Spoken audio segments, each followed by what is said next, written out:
જય સ્વામિનારાયણ મિત્રો, આજે આપણે બનાવીશું બટેકાની સૂકી ભાજી.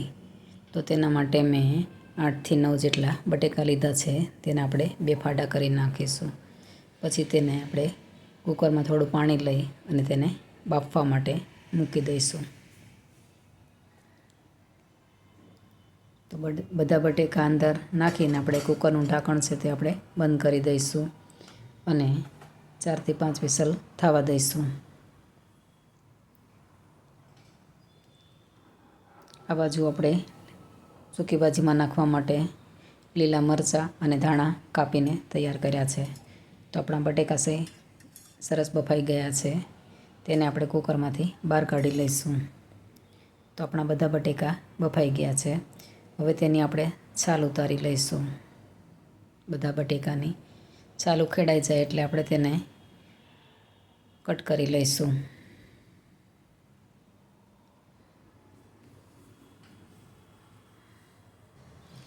એક તવીમાં આપણે 2 પાવડા જેટલું તેલ લઈશું.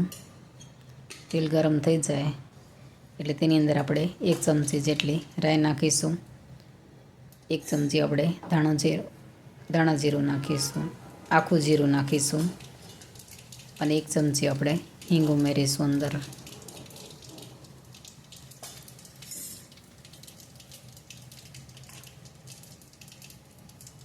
પછી તેમાં 8 થી 10 જેટલા લીમડાના પાન નાખીશું.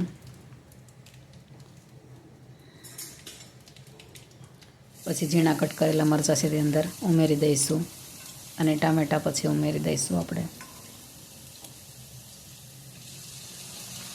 2 ટામેટાં કટ કરીને નાખ્યા છે.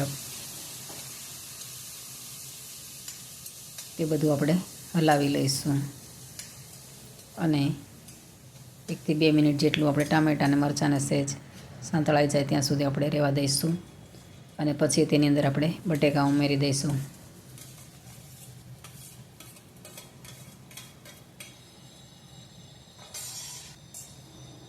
તેની અંદર આપણે અડધું લીંબુ નીચોવીશું.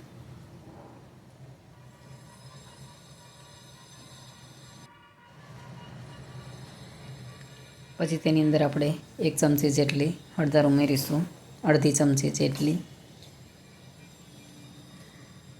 અને 1 થી 1.5 ચમચી જેટલું આપણે મીઠું ઉમેરીશું સ્વાદ પ્રમાણે.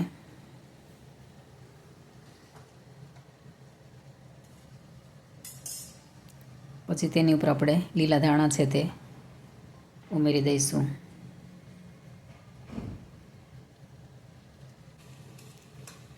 પછી આપણે બધું હલાવીને મિક્સ કરી દઈશું.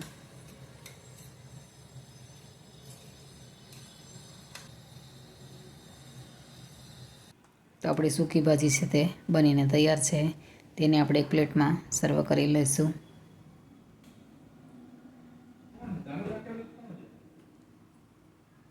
જો તમને મારી રેસીપી ગમે તો તેને લાઈક, શેર અને સબસ્ક્રાઈબ જરૂરથી કરજો અને કમેન્ટ કરીને કહેજો કે તમને મારી રેસીપી કેવી લાગી. તો આપણી સૂકી ભાજી બનીને તૈયાર છે.